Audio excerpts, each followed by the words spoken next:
live on YouTube now, which means that I just have to wait a second and switch the volume off on YouTube. Otherwise we get stereo, because there's a lag on YouTube and it shows up. So welcome everyone on YouTube live. So I'm Jill, and Jill Whalen, and from whatdidyoudo.jill.com, and my story is basically that you can tell from my blog name in a way, what did you do with Jill, that I've had quite a shift in my life, that enough where people were asking me that. What did you do with Jill? And so I thought that was a clever name. But so what happened, basically, my original story is that I had my own business doing internet marketing, website marketing, and just was drinking too much, eating too much, needing to do something, but not really doing it for years, thinking about it. If only thinking about it would make it happen, I used to say. And so finally I decided, all right, I'm going to lose some weight. And I finally did it. Just, the old fashioned way, counting calories. I had always been a thin person, so it wasn't something I even knew how to do. I mean, it wasn't like I had always gone up and down in weight. But so the gist of it, though, is when I lost 25 pounds in I think it was 6 months, and I just found myself like a different person just from that.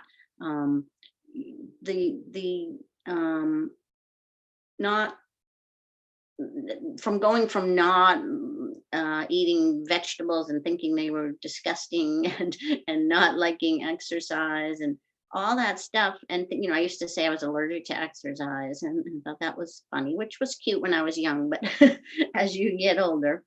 So, but then to have I suddenly loved vegetables in such a short period of time, and I loved hiking and my yoga classes, and just being out in the woods and cooking vegetables, and just, it was so weird. It's like, how does that happen, that somebody can be one thing one day basically and something else the next overnight? And I sort of got looking into that identity thing. I wouldn't have characterized it that way, but I just got interested in stuff like that, and I was searching around online, and I was listening to some Hay House radio stuff, spiritual stuff, and I stumbled onto Michael Neal, and I was like, whoa, this guy's a genius. I couldn't tell what he was talking about really, but like, I just thought he was so smart. I thought he made all this stuff up that he was talking about. And I was just so like, wow. And then I sent something to my husband, because my husband's into sciencey stuff, and for some reason Michael's stuff seemed way like sciencey to me. So I sent it to my husband, and I said, when you have a chance, just listen to this thing. And he did. And then a couple of days later, he said, oh yeah, I listened to that thing. I'm like, well, what did he say? And he said, well, he just said that thoughts create our feelings. And I'm like, I know, but what does that mean? And he's like, I don't know. So we were just like both kind of like, I don't know. It sounds intriguing, but like, we don't know. And we kept listening to this one thing of Michael's over and over again. We didn't know he had like millions of others that we could listen to. And every time I'd hear it, I'd hear something new in it a little bit, but I still wasn't getting it. And then I started branching out, and I found the Three Principles Movies website, and I started listening to some stuff there. And I heard something that Jenny Anderson said, and she said the same thing. Thoughts create feelings, and it hit me what it meant this time. And basically it hit me because, and this is an interesting story because it's very, I think, relatable to people. The night before, I had a little thing with my husband, if you want to call it that, where I had made some dinner, and he was on his laptop, and I said, okay, dinner's ready. And he said, okay, but I didn't like the way he said, okay. It was like, okay, this is my interpretation. I thought he was, there was something weird about it in my mind. And so we had dinner, but it was kind of quiet and silent. And my mind's going. What did I do? What did I, now what? What's happening? He's mad at me, blah, blah, blah, the whole 9 yards. And then he went out for the night, which wasn't unusual, but he didn't say goodbye. And that was like, oh, I really wanted to. And I don't know if he knew that I hate when he does that, but that just made my thoughts even worse. He's definitely mad at me, blah, blah, blah, blah, blah. And me, clueless, didn't know what I did or said or whatever. But so so then the whole night I was like churning. And then I just finally decided to, I don't know, I started listening to some podcasts that I liked and played some games on my iPad and calmed down a little. And I sort of decided when he comes home, I'm just going to be like normal. What a concept. I'm not going to be mad at him. I'm just going to I'm not even going to be there with my ear things in like I normally would be or sleeping. I'm just going to be, normal. and he came home and I talked to him and asked him about his night or whatever. And everything was fine. But so the next day when I had heard Jenny say thoughts create feelings, suddenly this all flooded back to me, this story. And I was like, oh, that's what they mean by thoughts create feelings. That's what I did. And I could see the whole night in my head how I went from, being totally up in my head, not knowing, all he did was say one word, like literally, literally. So how does one word create all that upset and just this whole weird stuff. So once I got that, then I understood, okay, thoughts create feelings. Like that was clear as day to me. And so then I could go back and like listen to Michael Neal and get what he's saying, and suddenly everything just started making sense. So that's sort of how I got into all this stuff. The victim of thought pieces, which we titled this, which is really just the title of my book, which is Victim of Thought, Seeing Through the Illusion of Anxiety, basically just was, I didn't even know I was an anxious person. I mean, there's a lot of people who have, major panic attacks and certain, cases of anxiety, where for me, it was more of a low level of anxiety that I just had my whole life since I was a little kid. I was shy and so it was always kind of like, what's going to be lurking around the corner next to take my peace away is, what I thought. And so, but I didn't, that was just normal, that was my normal. So I didn't really know I had anxiety until later after some of these insights where my head was just clearer and I, I'm like, whoa, like I think of it as like this, I had this like big clump of thoughts, which I see now were just thoughts, but this big clump in the back of my head, my whole life. Like when you think about that we go through that, having this buzzing in our head, our whole lives. And then we become a victim to it because we think we're a victim to circumstances. We think everything around us can at any minute cause us to take our peace away. Like I was happy if I was doing my work or playing with my kids or whatever, but as soon as somebody came along and said, oh, you have to do the taxes or whatever it might be, like anything could just pull my peace away, it seemed.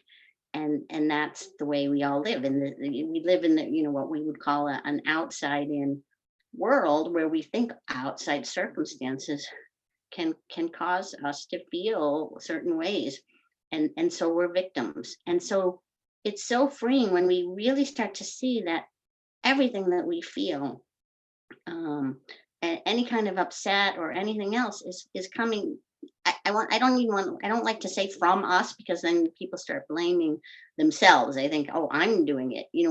They've been making their world smaller and smaller and smaller. And then we say, oh no, it's not the world, it's you. And then they're like, they get no place to go. So it's not actually us. Like our thoughts are not who we are. we are that which can observe the thoughts, that's underneath the thoughts, the space, the quiet, the peace, the love. That is who we really are. So the thoughts just are, energy flowing through us that comes and goes, and that's what's creating the feelings. And so we're not a victim to that, because at any moment we can have peace instead of of not peace, because the peace is within us, the happiness, the joy, all that's who we are at our core. And when we know that, we don't have to be seeking things outside of us. We don't need to look to others for our happiness. I used to have, I had all kinds of addictions besides like alcohol, but to friendships. I would go through one best friend to another, starting from when I was a little kid all the way up through my adulthood, where until I would cling to them so much, and then they would be like, go away, and then I'd be like, I'm never going to have a friend again. I don't want it. But when I had some of these insights into the peace being within me, and the happiness that these friends weren't creating my happiness, it's coming from me all along. If my thoughts create feelings, then I can have that same feeling I get with a new best friend. I can have that feeling anytime. I can have that feeling I get with a bunch of drinks. I can have that anytime. It's accessible anytime, because it comes from within me. And that's pretty amazing. I've been talking a lot, so I'll let you. No, that's good. That's a really good summary. And I love the what have you done with Jill? That is so good. So when you said that you lost a lot of weight, what had you putting on weight in the first place? You said that you had been slim all your life, and then suddenly you put on weight. Was that to do with eating too much, or not necessarily? It wasn't. I was never eating healthy. It was more because of getting older. We were eating out a lot. I was drinking a lot more, and so the calories from drinking. And I didn't really exercise. I was sitting doing work all day long at my computer. So it was accumulation, and having 3 kids over time. So we had built up over 30 years. Okay. So I wasn't a binge eater or anything like that. No. Okay. But you were using food to alleviate anxiety to some extent. Were you saying that? More so alcohol than food. More so the alcohol. Okay. Yeah, the alcohol. But that was the interesting thing. A big insight I had was into the friendship thing that I just mentioned. I saw that insight. And after that is when I stopped caring about alcohol. I still drink. I can still drink alcohol. I still will have a glass of wine or whatever, but I can't and don't want to get that buzz feeling that I always wanted before. I wouldn't, why waste the calories? I used to think if I'm not going to feel it. And now if I start to feel it at all, it goes away. But my insight didn't revolve around alcohol. It was really interesting. It was more to do with the friendships. I saw the line of friendships pass before my eyes in an insight. And that's such a common one that not many people have talked about, actually. Is some people have said about relationships, about how we use relationship. We think, that's where I need to have relationships to be happy, and I need to have a partner. I need to have the perfect man or the perfect woman to be happy. But not many people have nobody, I don't think up till now, has mentioned friendships. And that's very common for people to think that their happiness is coming from their friends, and that they have to have a special friend. But as you say, if you're that needy, then people, it puts people off, doesn't it, when you're needing them that much. And in fact, it's not them. It couldn't be them any more than it could be, like a teddy bear can't give you love and affection and things, but you can be like that. Little children are like that with teddy bears, the same, aren't they? But yeah, very interesting. The thing with it, So it was interesting because I even knew that there was something about a new friendship, like just like people with a new romantic relationship. There's something about that. And I've been with my husband for 35 years. So I kind of knew I was never going to have that feeling again of a new relationship. And so I used to kind of get that from the friendships. And I remember knowing that. And I remember even telling friends like about, with my husband, I'm never going to have that feeling again. But I see now that that's the feeling, that's the addictive feeling that we crave and we want, but it's inside of us. Like that's the joke. Yeah. Yeah. So it's like getting a hit from drugs or a hit from alcohol or a hit from the new, but actually it's not coming from any of those things at all. It's coming from inside in the first place. And that is, like you say, that's very funny when you see it. But also what I've noticed in the people that I've been talking to is that very often things change and other things change. Like you said, that the alcohol, you weren't even concentrating on that. You weren't even trying to change the alcohol habit, or that just fell away. And so many people have said, just one day, the next day, I just wasn't doing that anymore, or I was like this, and had no idea why. Even when with you actually saw that you had an insight. You saw, oh yes, that makes sense. But a lot of people don't even see that, do they? They just, yeah.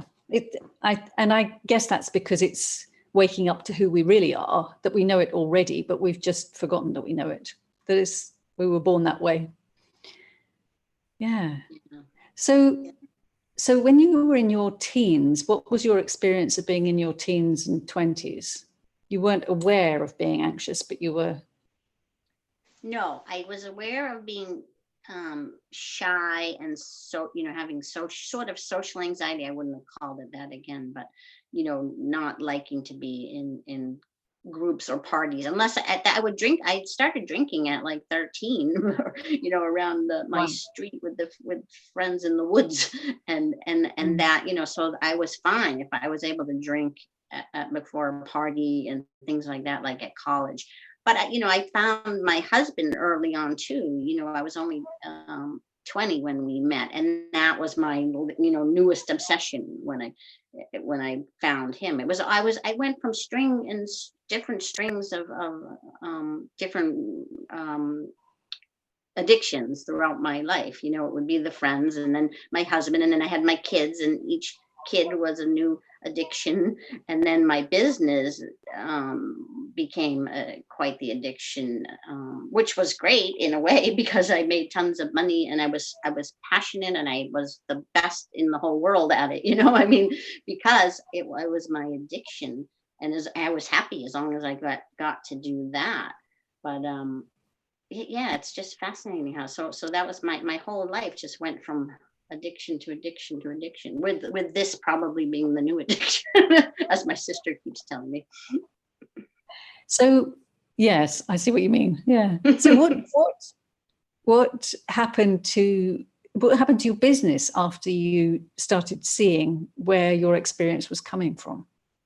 So my business, it's interesting because it was actually before I found this stuff. It was before I found this. I had just sort of lost the weight and started learning a little more about spirituality and stuff, but I hadn't yet heard about the 3 principles or the inside out understanding. But I just realized one day, like, I couldn't do it anymore. I just lost interest, and I had done everything that I could do. And I had my business for like 17 years. I was a big name in my industry. I had written everything you could write about the industry and stuff, and it was just like I just couldn't do it anymore. And so it was funny because if you had asked me 2 weeks before, maybe even 1 week before, like, would you ever be leaving this industry, I'd be like, no, of course not, it's my passion.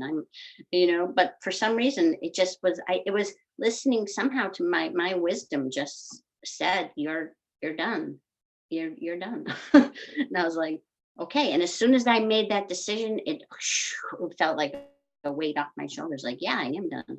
And it was, it surprised everybody in the industry, but It was, I haven't looked back. It hasn't, I never regretted it, other than missing out on the money, because at the time my daughter was getting married and my son was still in college, and we didn't we could have used the funds, but that was all right.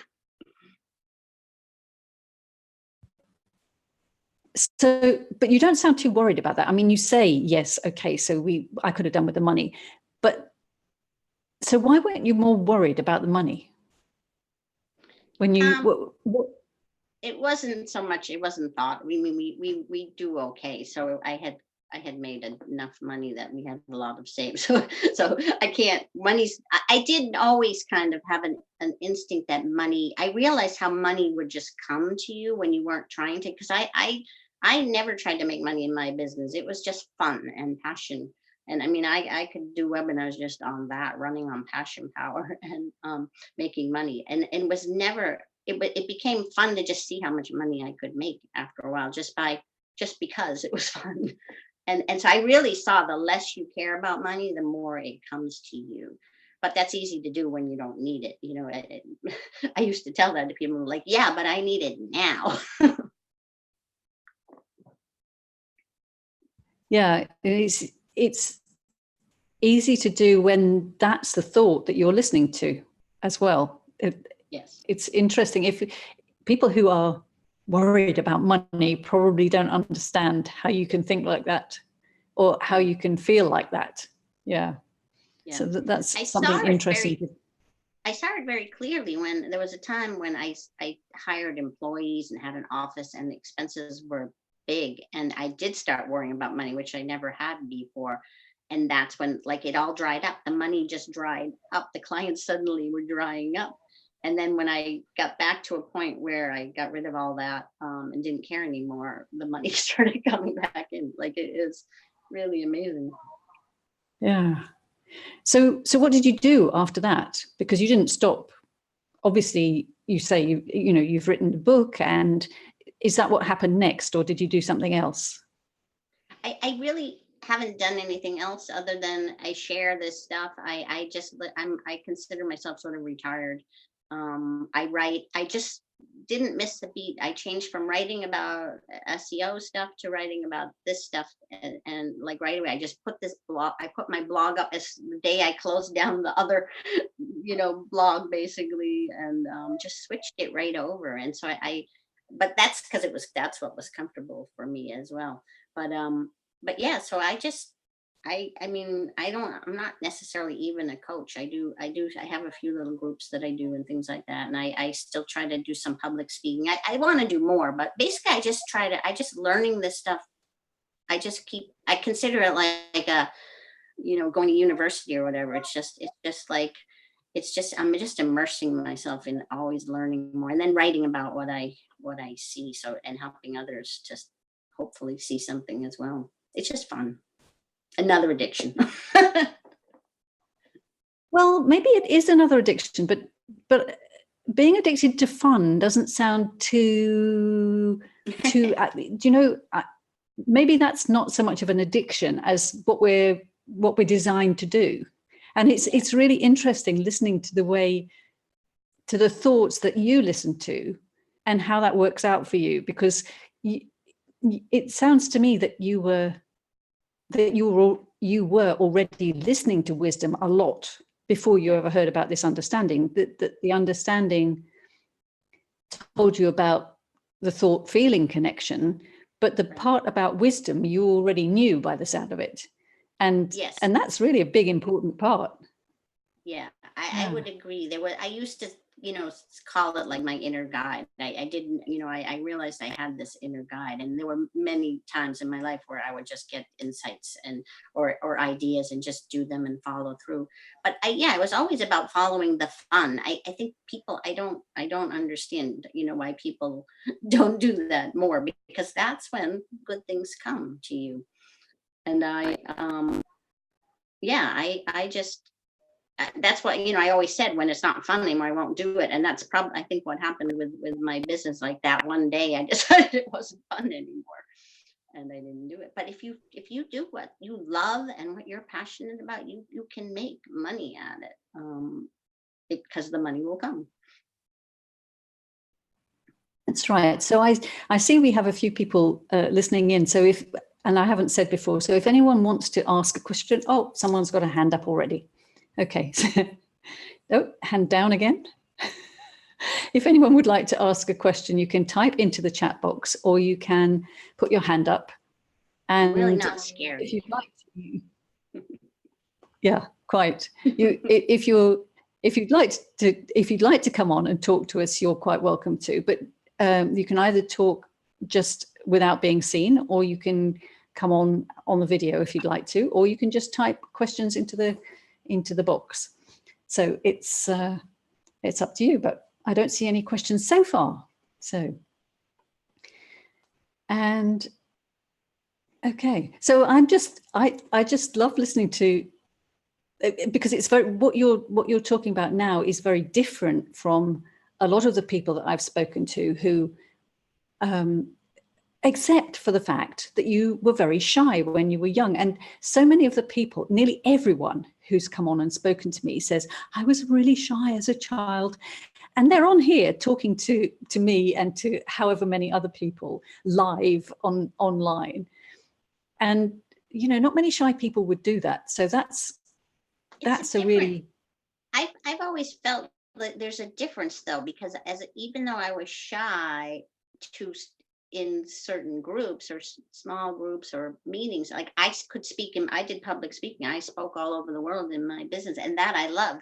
I was scared to death at first, and I still would get nervous, but it's a different kind of shyness, where some people who are outgoing won't do public speaking, or like Absolutely. These things.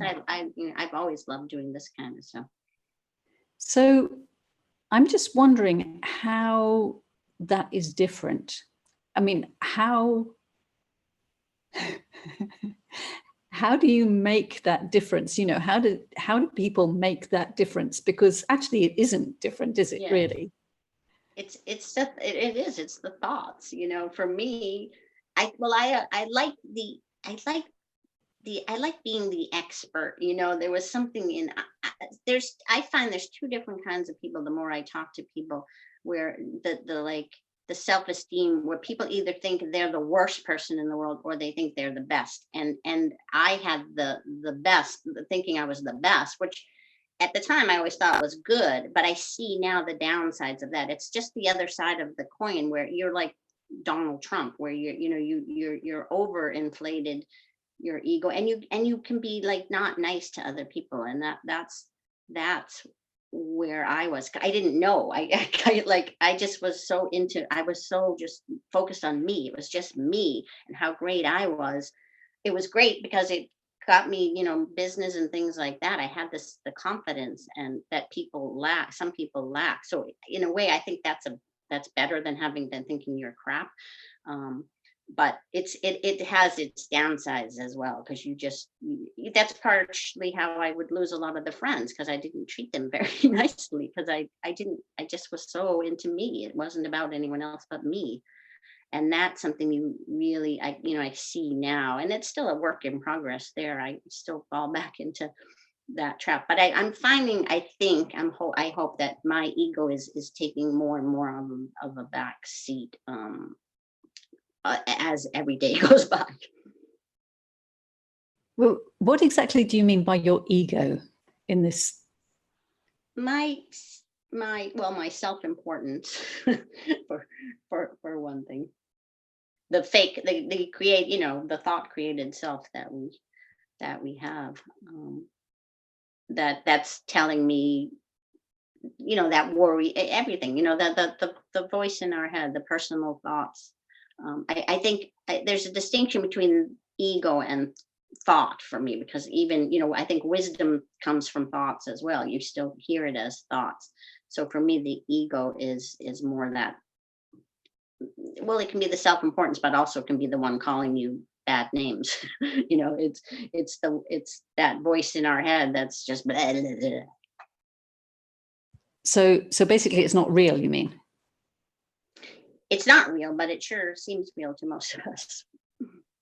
And it's hard to visualize it not being real, at least for me and most people I talk to. Yeah, I just wanted to get that a bit clearer, though, for people who've never heard of the understanding ever before, to see that even when you're talking about your ego and treating people badly,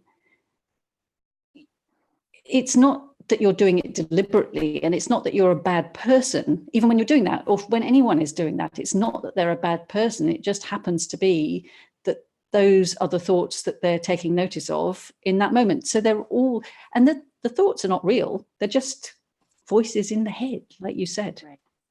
Yeah, and it's believing in those, and believing that it is you. Yeah, that's what can create the problems. The more you start to see through that, then the more the wisdom bubbles up inside, that you can hear. You can hear the wisdom.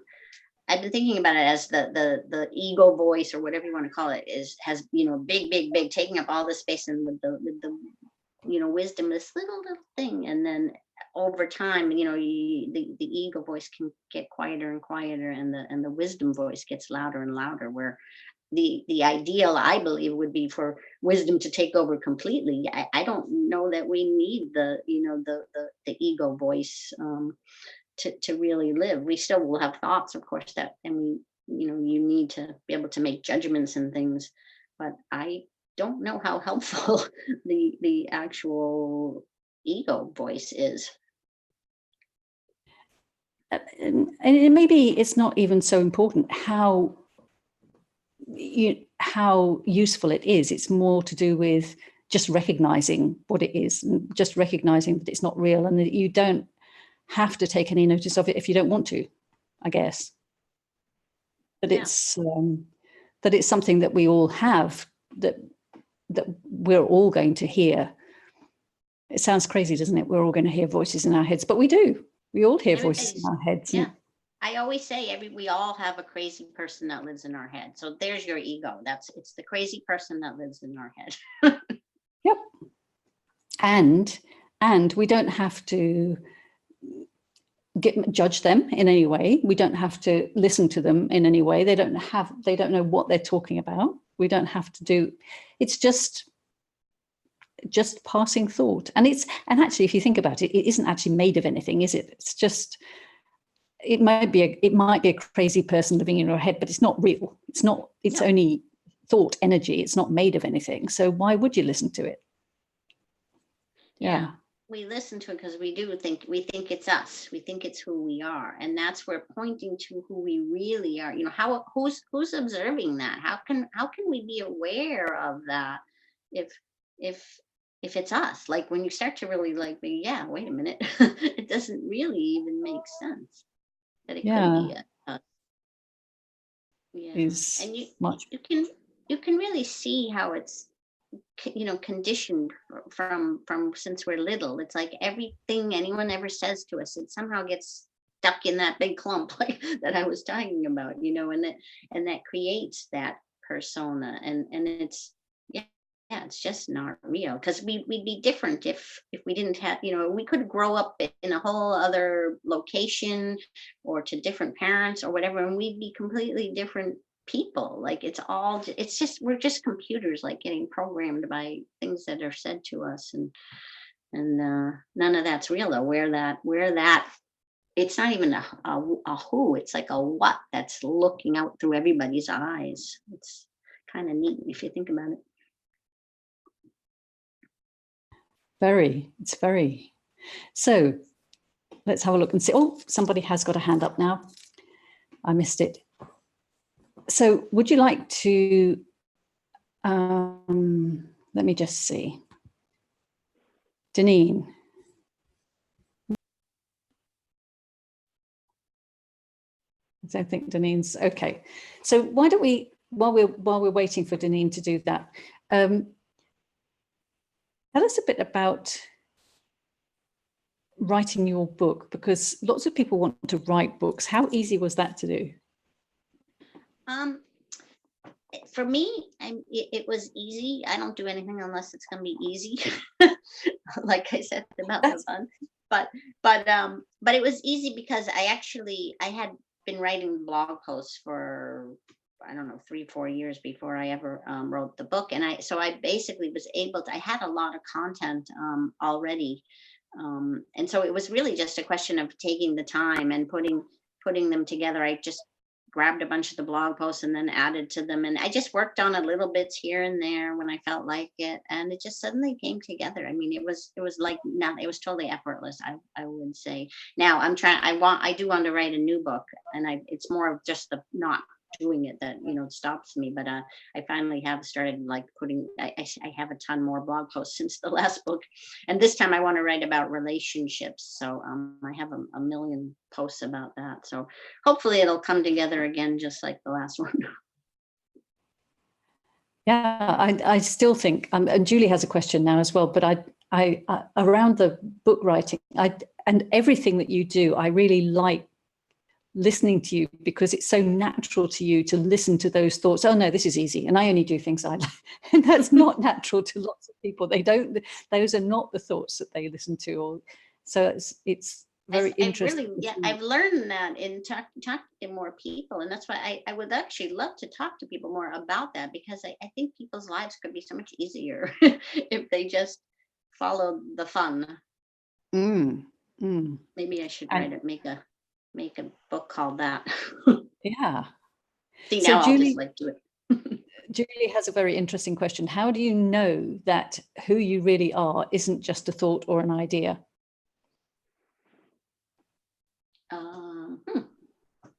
I guess you don't know for sure, right? I don't know. Nope. We don't know. But it seems to me that everybody's so different, and because of all our conditioning and stuff, that how can that be who we truly are? But this, I mean, none of this stuff that we say is absolute truth. How do we know? And you know what it is? I would say don't believe us either, because it doesn't matter what we say.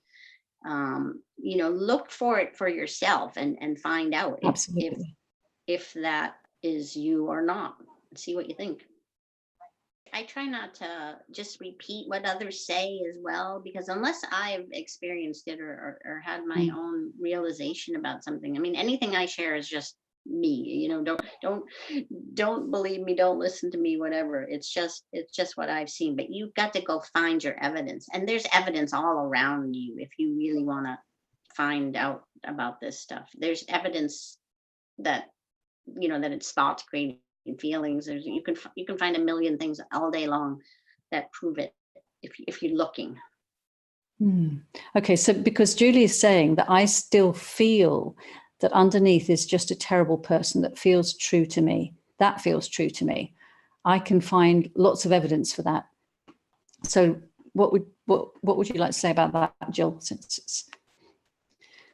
Well, it's another trick of the ego. See, what happens is that part of us, that fake self, doesn't it's like its job is to stay alive and to do anything it can to convince us that it's real.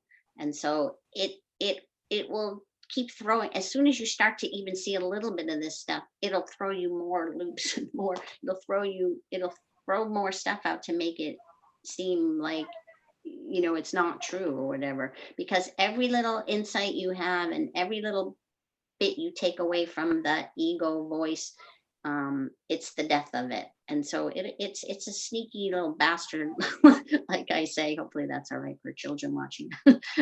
But it's sneaky that way. So it's just going to try and convince you that. But I mean, I don't know how to tell you that that's not you. I mean, you've experienced peace, presumably, when you're doing things that you love. And I think I've talked to Julie before about this. So yeah.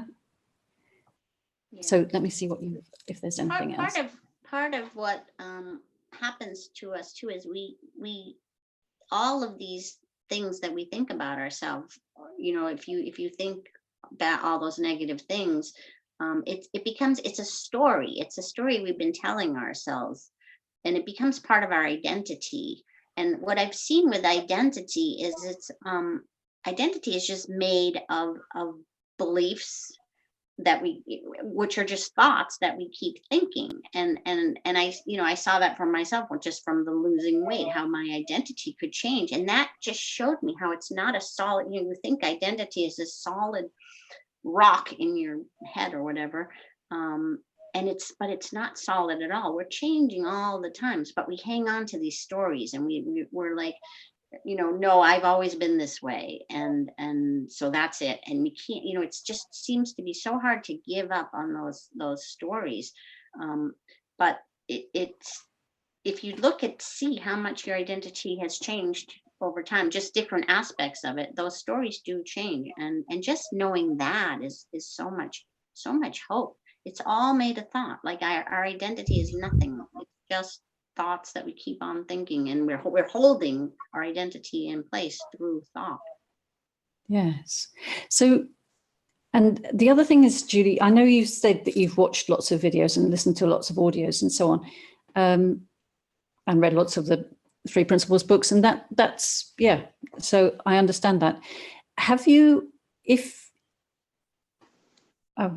something else, I just seem to constantly have everything I have ever said or done that's wrong or stupid on replay. Okay, things for 30 or 40 or 50, from 30 or 40 or 50 years ago, you still have on replay. Well, that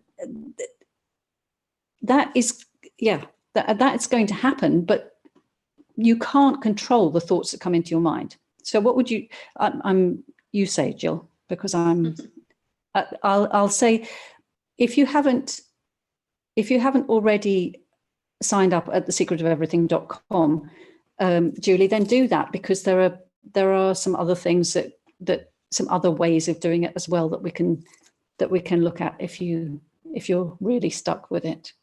But anyway, Jill. One thing I would say about that is, we can't help what thoughts come into our head, and we can try and change them or whatever, and it doesn't really work. They're going to keep coming. But what I've seen, at least for myself, and what I hear from plenty of others, that seems to happen is over time, the more we start to see through those thoughts, see that they're not who we are, even if just a little bit, leaving a little crack open to say, what if it's not who I am? I don't know. It sure seems like it's who I am. I'm pretty sure it is. But what if it's not? And leaving a crack open to see something new.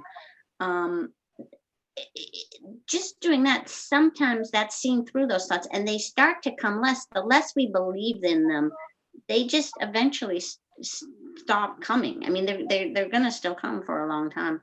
It's just old conditioned patterns, but they do start to change over time. You see fewer and fewer, and suddenly you realize, oh, I don't even think those things anymore, or only once a week now, or whatever. But you got it. Just leaving a little crack open to see something new is all it really takes, I think.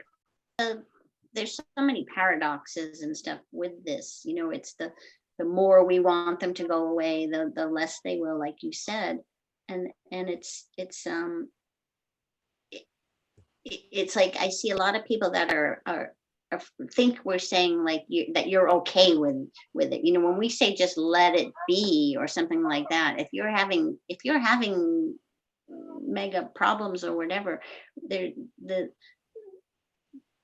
let's say you break your leg or something like that, like, you're not going to be happy about it, but it is what it is. There's nothing you can do about it. So it's what's happening. What's happening is, okay, you broke your leg, so you can be suffering because you broke your leg, or you can still be at peace with the broken leg, and then you can change the broken leg to anything else. It's the wanting it to be different than it is that creates the suffering. And when we say just to be okay with it, it doesn't mean you like it. It just means that it is what it is. You don't have a choice anyway. So, suffer. You'll suffer or you won't, too. And it's not like you're doing it on purpose, but being okay with something doesn't mean you like it. And I think that's where people get a little mixed up sometimes. Okay, so Julie said, thanks, Jill. Okay, and Deneen thinks she might be working now, so we'll give it another go. I've been listening to what you guys say. I just came about the three principles, but it's very similar to Eckhart Tolle's A New Earth, which I read about 15 years ago. And I suffered greatly with anxiety for many, many years on and off, what I thought was genetic because it's very strong in my family. But also I come from perfectionism and parents and all that kind of thing that we all have, understand. And one thing that I had noticed in my life was I had gotten diagnosed with Lyme disease about 5 years ago. And I was really sick and I didn't know what was going to happen. And for the first time I lay on my couch, and I'm like always a doer, and a meditator and a yogi for many, many years. And I literally completely just surrendered to God, wherever you want to call it, but I surrendered to God and I said, I don't know and what's going to happen. But I just, it was to the point that you guys were saying, that point, it's like, you don't struggle with the thoughts anymore. I just really I wasn't like, I'm going to die, or I don't care if I don't die. I just literally, I must have fully surrendered, because all of a sudden, for the first time in my life, there was no thoughts for so long. Or if there was, I didn't pay attention. I don't know what. And for 4 years, I had the most beautiful creativity come through me. I wrote children's books that I never wanted to do about loving kindness. And I chalked these messages of positivity all around the streets. I was in such I tell my husband, I don't know if most people get to that state, or maybe they do if they get a cancer diagnosis, but for me, it really was this state that there's a sage that says when you're truly at peace, when you don't care what happens, or your mind doesn't care what happens. I didn't care what happened. Anything. I was just at peace with all of it, like exactly what the three principles are saying. And so now fast forward, you can only stay in that state for so long, but I started to slowly come out and become more human-like and let my thoughts come to me and be attached to my thoughts and my thinking and my stories. And I went through two things. We moved recently, a week ago, from Miami to Key West. And I also, around 6 months ago, started going through perimenopause. And I said to myself, I'm never going to go through anxiety again, because I know the cure. I know the cure is my thoughts, and to not pay attention to my thoughts, and to not fear my thoughts or my feelings. So I will never be subject to anxiety. I wanted to even help people.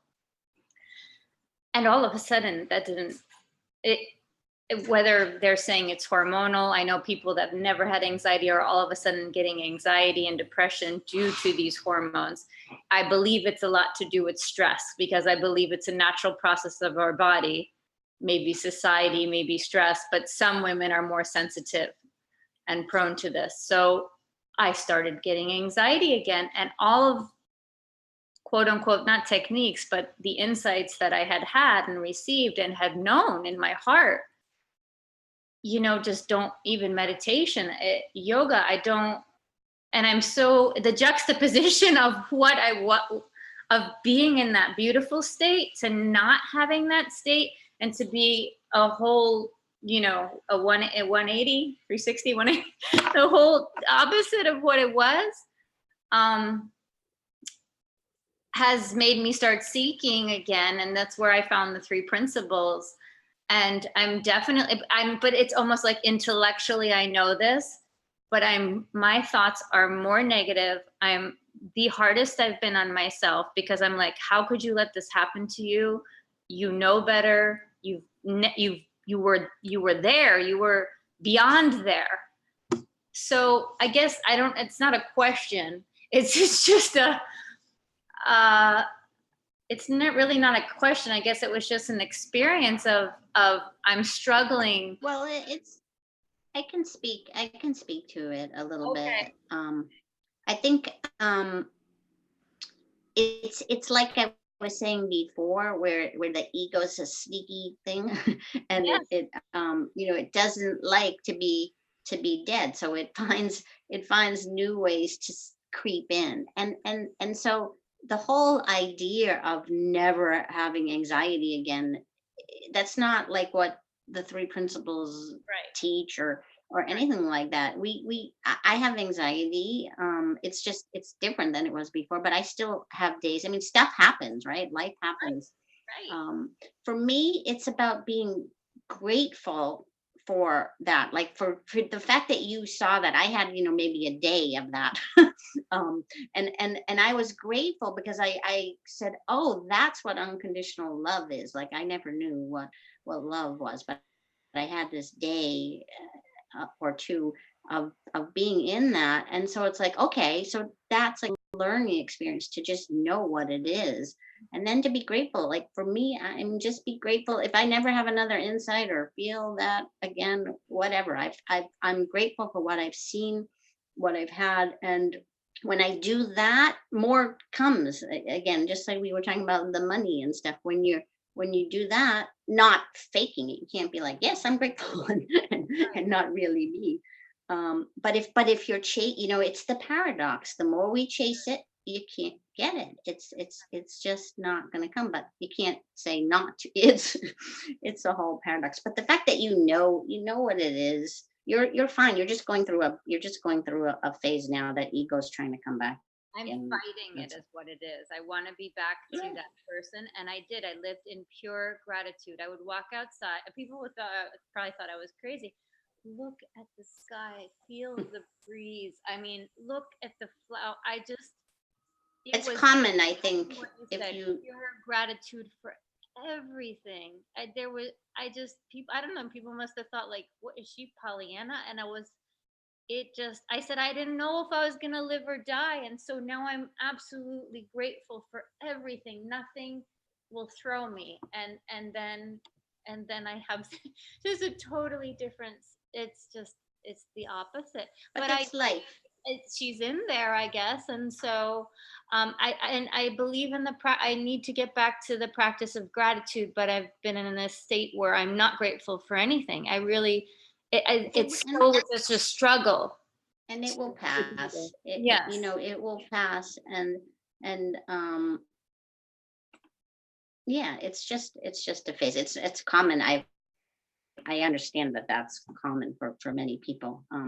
But it is nothing you need to do. There's nothing.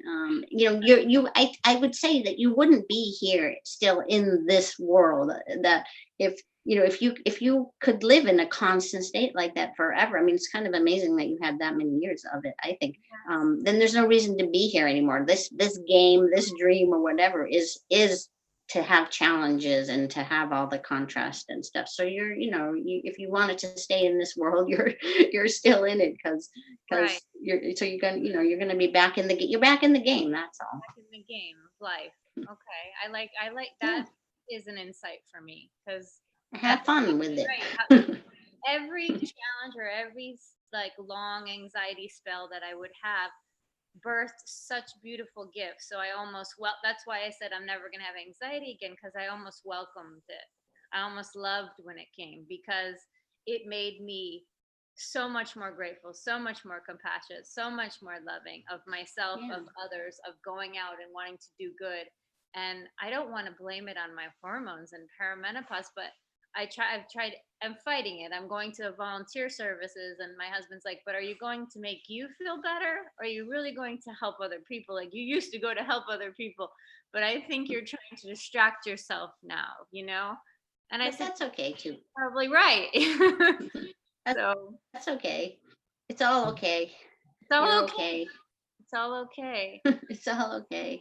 You're Yeah. back in the game, so before it'll come to you what to do. We can make suggestions from now till whenever, but Right. it's going to come from your own wisdom, if there's anything to do at all, which there really isn't. But Right. you're fine. Right. Right. Thank you, guys. Thank you. I'm glad I You're got welcome. with you.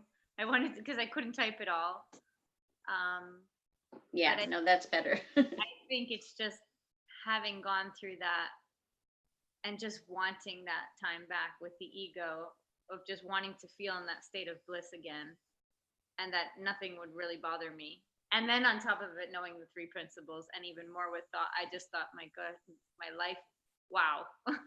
And there's no seeking material things. Like, all of that is not who I am anymore, you know, and I'm 47 now, and it hasn't been me for 10 years. So that's why I moved down to Key West. I want a simpler life, just connected to nature, connected to my community, and do my purpose in life that I'm meant to do more fully and more deeply. And again, just when I came down here to do it, all of this, it was like the tricky, just like you were saying, I wrote it down. Because the tricky because where you live isn't going to give you your happiness, and what you're doing, whether it's for others or not, isn't where your happiness comes from. None of that is where it comes from, which it was just your lesson to see that. maybe you know that's that's not where it comes from. You can move to wherever, you can live anywhere, and although it looks pretty damn nice where you are there, but yeah, it doesn't matter. That's not where it comes from. It's not I'll be happy when. You can be happy whenever, as you saw before. Right. And people can be happy in prisons. People can be happy. I mean, people in the Holocaust. That's what I keep trying to say to myself. It's not that you have to go and things have to be X, Y, Z for you to be happy. Yeah. And saying it to yourself, you can do that too, but that, it doesn't, that's just another way to beat ourselves up too, because we, I know this stuff. How come, how come it doesn't work? But don't, you're, like we said, you're fine. You're in life. You're human. And you're experiencing human thoughts and emotions. Right. Thank you guys. Thank you for taking the time. You're welcome. Nice to meet you. Nice to meet you too. Thank you very much. As a mentoring program, then we can sign up for the mentoring program where it was a group. There's going to be a group of us. Sorry, say that again. I think she's talking about a mentoring program I'm doing. I'll send you the link to it after if you're interested. Jill is doing a mentoring program. Just tell us about that, Jill. Yeah, it's actually just starting next week. And I'm just I'm finding that people in some of my Facebook groups, just wanted more ways to learn this stuff. It's for people who, maybe you've heard of it or know a little, but aren't, feeling like they would like to know more. And it's likely to be a small group where we just meet every other Wednesday for an hour or so. And, I'll have different topics that we talk about that day. We'll just meet online on Zoom, and I can send you a link or whatever if you're putting links up. It's just a small fee, and it'll be ongoing for, where you just pay an ongoing monthly fee for anyone who's interested. So yeah. Thank you. Okay, guys. Okay, is there anybody else, or we're probably all I think that's it. I think everyone has finished speaking and asking and things. So thanks very much, Jill. That's been really, really good. And thank you for having me again. That was great. I always like doing these, like I said. Okay, well, thank you very much, everyone. Thank you. And we'll see you again soon. Okay. Thanks very much. Bye.